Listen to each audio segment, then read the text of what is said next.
I represent a co-authored paper, myself, Diana Yele, and my colleague, Dr. Maria Golubeva, who couldn't be with us today, unfortunately.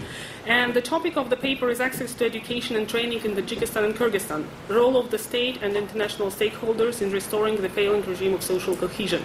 Now, before I start on the paper, I would like to say a couple of words about us and why exactly we wanted to present the paper here. We generally represent the NGO sector. We both used to work in the academic world at universities, but then we moved to NGO because we believe we can change the world with the NGO power. At the same time, we still stay in the section of analysis, so to say, and we are subcontracted by two organizations, Network of Education Policy Centers and ICFGHK in Brussels, to do work for Euro Commission that is mostly on analysis of educational systems in the Balkans and Latvia. So from that perspective, it was very interesting for us to try and analyze certain aspects of the educational system in Tajikistan and Kyrgyzstan, where we have been working as NGO people, and we are especially interested in access to education as such, which is access for disabled people, access for girls, and so on, and the quality of education, because education per se needs definition. What exactly do we mean when we speak about the value of education? Is it just memorizing things by heart, or is it something which gives you skills and competencies and connects the education with real life? Plus, which we shouldn't forget, is it teaching you certain values? Because it's not only about practicalities and the way of earning money, it's forming citizens, and is it helping us to form civil society, or is it helping to form any other sort of society? Now, let me start with national education system and social cohesion, if there are no questions so far. No, let's go. National education systems play a central role in the shaping of states and societies. As argued by Green and Janmat, education is at the core of regimes of social cohesion, mechanisms that hold different societies together. Green and Janmat name 3 different regimes of social cohesion, and in each of them, globalization creates specific challenges. Liberal, social market or republican, and social democratic countries achieve social bonding in different ways, and in each regime, education system plays a central role. In other words, national education systems can support social cohesion in different ways, through inculcating common values, social market or republican model, through distributing skills and educational attainment equally, that is, social democratic model, or through meritocratic competition and emphasis on individual freedom, that is, liberal model. The role of national education system in holding society together is not exclusively a European or Western phenomenon. According to Green, education has been used as a tool of successful state formation in the development states of East Asia. It can be argued that despite serious ideological differences, the Soviet education system had some key elements outlined by Green and Janmat in the republican and social democratic models of regime of social cohesion, except for the market-related elements and the element of involvement of civil society and social dialogue. Education was seen as a way of inculcate unifying state-centered values, and social equality was seen as an important goal. While it repressed diversity and dissent, the Soviet education system supported equal distribution of educational outcomes and supported skill and income distribution in adult life. As such, it was repressive but cohesive. The central argument of this paper is that despite several sporadic attempts at reform and development of national strategies, both Kyrgyzstan and Tajikistan so far have failed to find a new formula for cohesive national education systems. On the contrary, decline of educational equity, regional, social, and partly religious fragmentation of educational systems, and low reform capacity of central governments lead to lack of trust in the value of education as a social glue. In the poorest countries of Central Asia, Tajikistan and Kyrgyzstan, since the 1990s, the educational systems have been in gradual decline. Several indicators can be used to illustrate this point. In the case of Kyrgyzstan, OECD PISA results 2009 show divergence with other former Soviet republics in terms of national mean. Students from Kyrgyzstan lag behind on average by 130 points in mathematics as compared to Russia, and by 150 points if compared to Latvia, although both of these countries had been part of the Soviet Union. And 20 years before the 2009 PISA study, their education systems have been part of the same education system. In reading, the gap is even bigger. This is a very significant difference, and Kyrgyzstan generally comes last in the PISA rating tables in 2009. Tajikistan did not participate in PISA at all. Early school leaving. This is a systematic phenomenon in Kyrgyzstan and Tajikistan. Unlike low-income countries of Africa and Southeast Asia or the subcontinent, children in Kyrgyzstan and Tajikistan mostly attend primary school, but at subsequent stages, part of students, most likely those with lower social-economic status, drop out. In 2012, the National Education Strategy of Kyrgyzstan has reported that attendance in schools in school years 5 to 9, that is lower secondary, was about 84%, despite lower secondary education being obligatory according to the law. Tertiary attainment has declined. For example, in Tajikistan, fewer people of the generation who are now in their 20s have attained tertiary education as compared to people now in their 40s and older. The education systems of both countries today have a number of features that place them together with countries which demonstrate much lower literacy rates. Such features include, but may not be limited to, lack of educational equity, lack of gender equality in access to education and the impact of early marriages, and lack of relevance of education. Now a couple of points on each of them. So lack of educational equity. Both socioeconomic status and gender carry attached risks of lower educational attainment. A number of practices that developed in schools and universities in the 1990s create barriers to children from poorer background to attend school. Among these are informal payments requested by schools from parents, private tutoring, and corruption affecting universities. Some policies have been adopted to combat corruption concerning university admission. For example, National Testing Center and Unified Entrance Examination in Tajikistan aim to standardize testing practices and reduce corruption in university admissions. Nevertheless, most students, especially girls, will never make it to the university, having left school at an early stage for socio-economic reasons. Access to preschool education is limited and is strongly affected by socioeconomic status. In Tajikistan, data of preschool attendance show a clear bias in favor of children from the wealthiest quintile. The urban-rural divide massively affects access to education. The share of 15-year-olds out of school in rural areas of Kyrgyzstan is more than twice bigger than the share of 15 years old out of school in the cities. Lack of gender equality. Gender also remains a factor of lower access to education, especially in Tajikistan.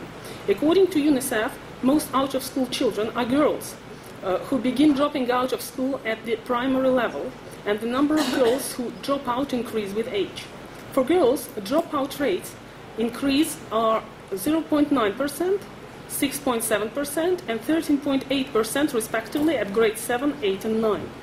In Kyrgyzstan, differently from Tajikistan, boys from lower income quintile are more at risk of dropping out of school than girls. Moreover, the gap between rich and poor boys grows as they get older. By the time boys reach upper secondary age, almost a quarter of the poorest quintile are out of school compared to less than 10% of the wealthiest quintile. In both Kyrgyzstan and Tajikistan, early marriage is increasing, a factor having impact on girls' access to education. Early marriage is an important factor in the so-called circle of poverty.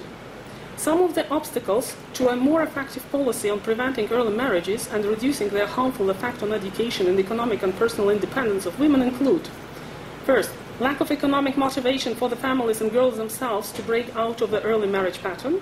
Second, lack of monitoring and reliable statistics, particularly Kyrgyzstan and Tajikistan. Statistical information about the number of child marriages cannot be used to investigate trends, as most early marriages are not officially registered. And third, lack of legal literacy and awareness of own rights, including the right to education. Lack of economic motivation, in particular, is a problem closely linked to the decreasing relevance of school as such. And now a couple of words on the lack of relevance of education. As in many low-income countries, formal education tends to have less appeal to students and their parents when they see no direct link between school and economic prosperity. While we know from the World Bank data that every extra year of school is likely to increase a person's future earnings, this is not at all the way it appears to a family in a small town near Osh or Khujand, because everyday experiences tell them that family is only about people who have connections, and tells them that it's only people who have connections who get decent paid jobs, independently of their level of educational attainment. Given this circumstance, leaving school in order to help one's parents at a market stall, or indeed to marry for a woman, may seem a more viable way to attain some level of economic welfare. Corruption in daily life is inherently connected to lack of trust in the educational system. This brings us to another aspect of relevance of education that has to be addressed: curriculum and teaching methods.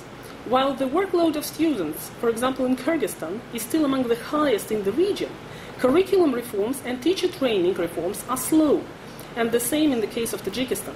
Heavily academic, outdated content of education does not necessarily disappear with the appearance of new textbooks, as teachers carry on the old traditions of highly theoretical approach to school education. In other words, it requires serious effort from students to connect the content of education with their daily lives and real-life problems. Given all of the above features, it would be fair to say that Tajikistan and Kyrgyzstan share many challenges with countries with lower literacy rates and dysfunctional education systems, and some challenges are common to all education systems today, independently of income and literacy level. UNESCO reports showcase some particularly vulnerable groups of school-age population in Kyrgyzstan and Tajikistan as illustrations of children left out of school. We propose to look at these groups as a litmus of what is happening at the edges of declining national education systems, where the thin layer of entitlement to universal education is worn out almost completely. First case is about the Lyuli people of Kyrgyzstan. And if somebody knows how to pronounce it better, please tell me, because I'm not persuaded. So Lyuli is ethnic minority community near Osh city in the Kyrgyz Republic, and it is an example of how belonging to a multiple risk groups compounds the risk of exclusion from education.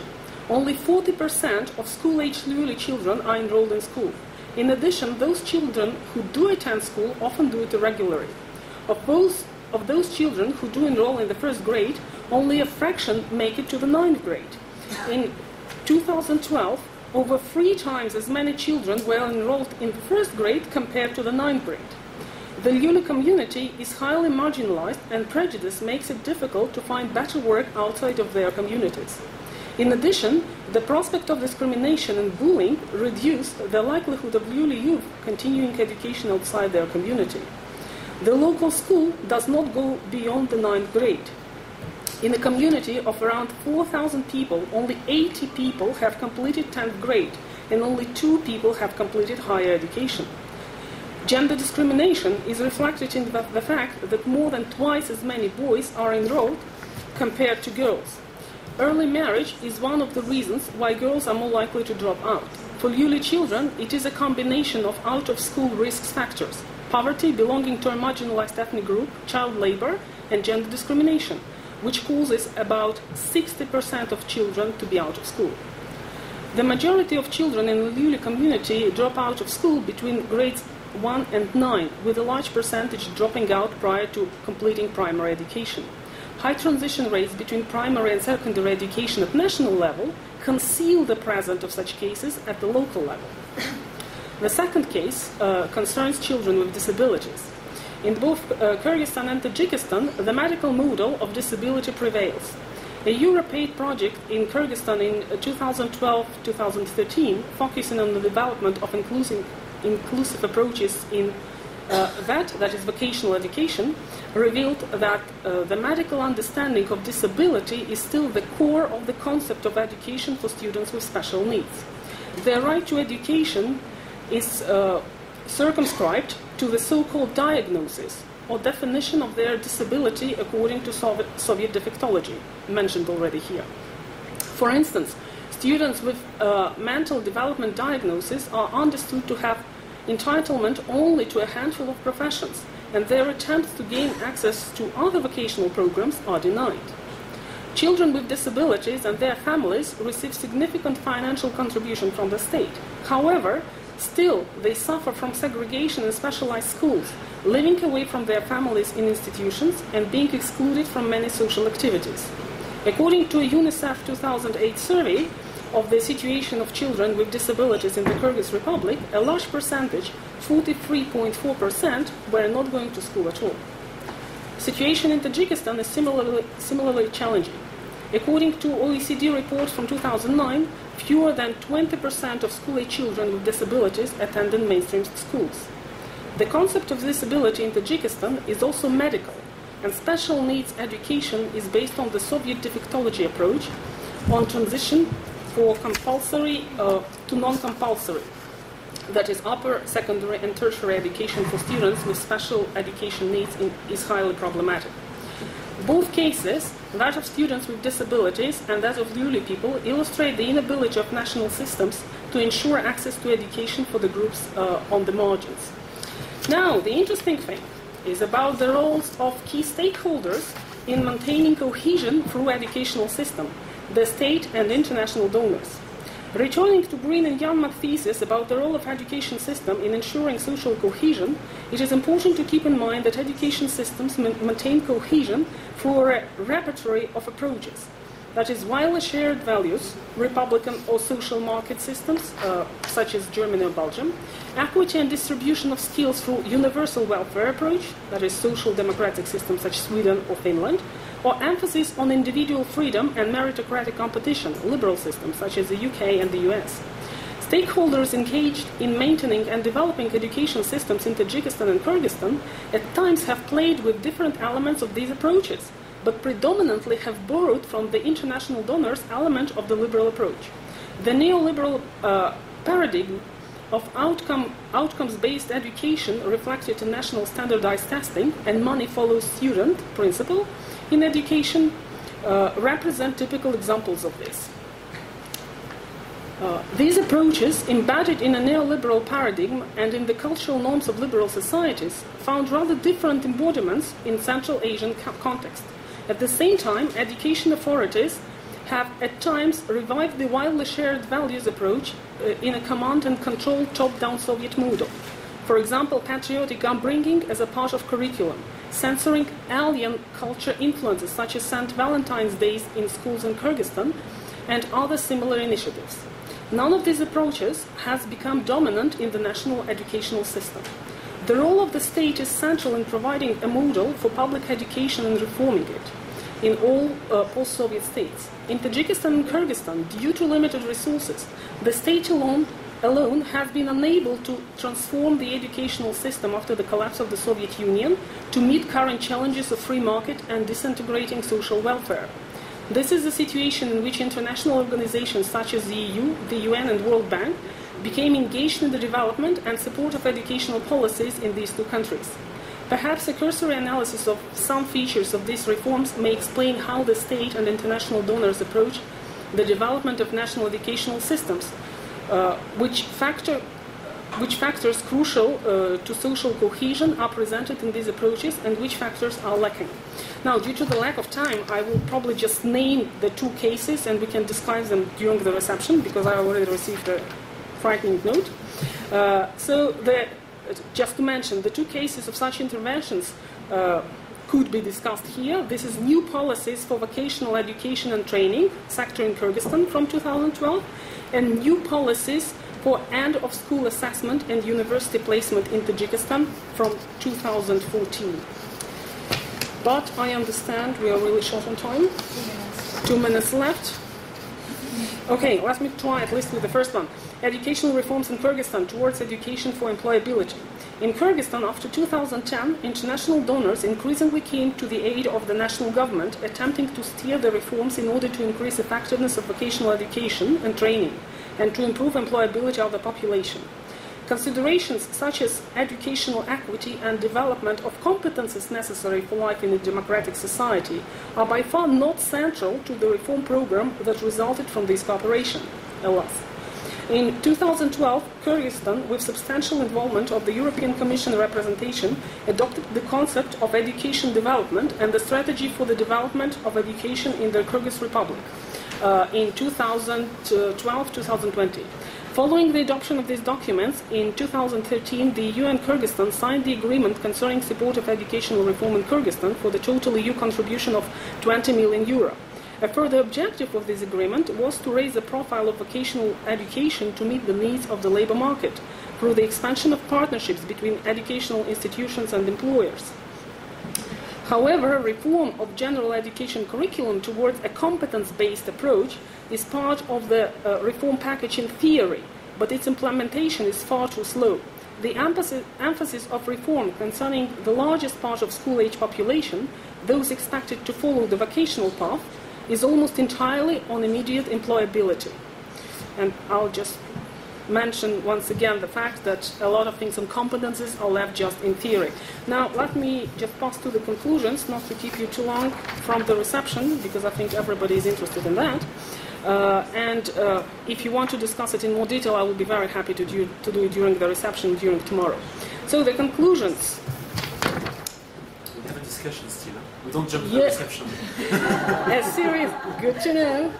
A series of reforms in education in Kyrgyzstan and Tajikistan so far has not succeeded in stopping the gradual deterioration of national education systems and creating a new social cohesive paradigm of education. Borrowing of education policies from countries with a liberal model of society and education system has been central to these reforms.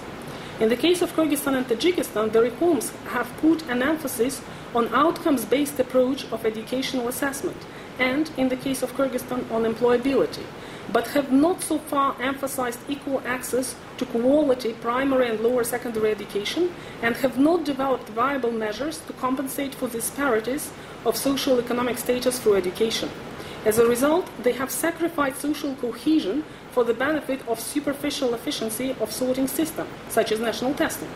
The relevance of education in terms of life skills and accessibility has not improved significantly.